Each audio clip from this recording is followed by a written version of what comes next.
Hi అండి, welcome to అకితను walls. ఈరోజు ఈ వీడియోలో మీకు కొబ్బరి రవ్వ అప్పాలు చూపిస్తాను చూడండి. మనం ముందుగా పచ్చి కొబ్బరి తురుము తీసుకొని దానికి సరిపడే బెల్లం యాడ్ చేసుకోవాలి. ఇలా చేతితో అనేది కలుపుకోవాలి, ఎందుకంటే ఆ బెల్లం అనేది మొత్తం కొబ్బరి తురుముకు పట్టేలా ఉండాలి. సో నేను మీకు వీడియోలో చూపిస్తున్నట్టుగా ఈ షేప్లో వస్తే సరిపోతుందండి. తర్వాత దీన్ని తీసుకొని మనం కొంచెం గ్యాస్ స్టవ్ ఆన్ చేసుకొని కొంచెంగా మనం మెల్ట్ చేసుకుంటే సరిపోద్ది.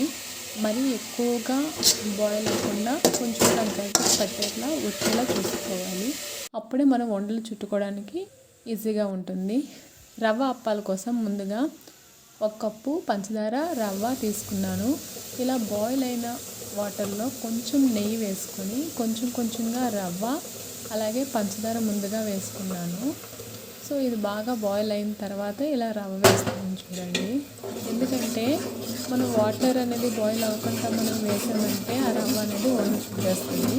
అలాగే రవ్వ వేస్తున్నప్పుడు వాటర్లో ఇలా మనం గట్టితో రొటేట్ చేస్తూ ఉండాలి, లేదంటే ఉండలు అనేవి వచ్చేస్తాయి.